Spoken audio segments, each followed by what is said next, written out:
Hi everyone, in this video we're going to talk about how to find a closed form expression for a given sequence. And the sequence that we're going to investigate is the sequence given by 0, 0, 1, 3, 6, 10, 15, 21, etc.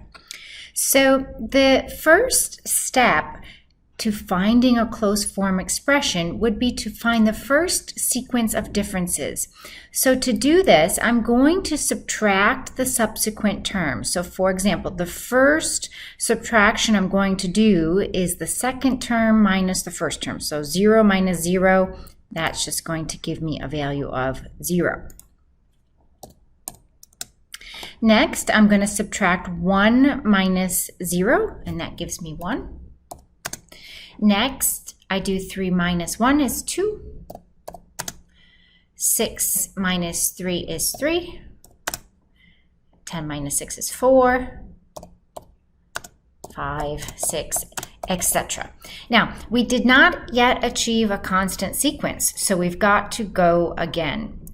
So the next thing I need to do is find the second sequence of differences, and I'm going to keep playing this game until I get a constant sequence.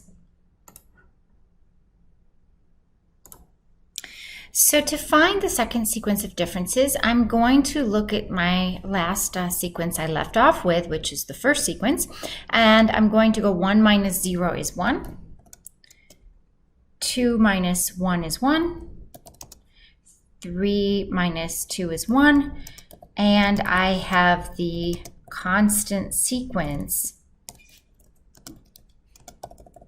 and I know I can stop. So I'm just going to write a note here. Stop. And we're stopping because indeed we have a constant sequence. And our conclusion is we need a second degree polynomial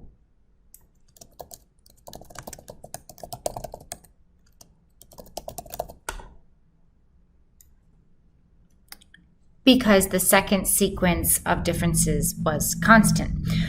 Okay, so what that means is we will need a polynomial that looks like f of n equals an squared plus bn plus c. So this is a second degree polynomial, and again, we know we need this form because that's the second sequence of differences where we got the constant sequence.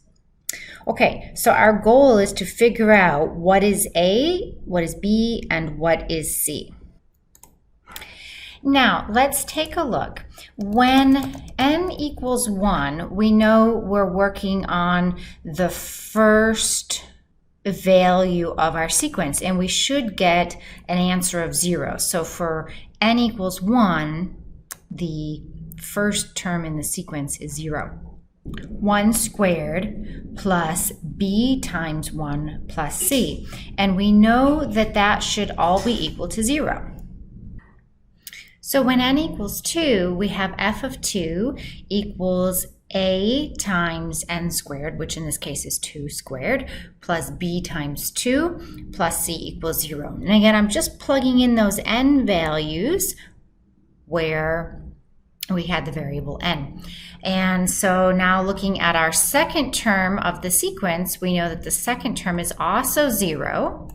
So that's why I know whatever my polynomial is, I better plug in at n equals 2 and pop out an answer of 0.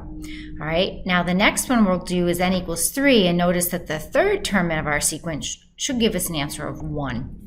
So let's write that down. So when n equals 3, we should have f of 3 equals a times 3 squared plus b times 3 plus c equals 1. And again, it should be 1 because when n is 3, in other words, the third term of our sequence, a sub 3, the value of that is 1.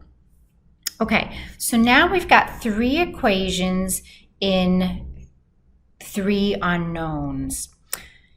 What we need to do is hop over to an equation solver and figure out what would be the a, b, and c using the system of equations.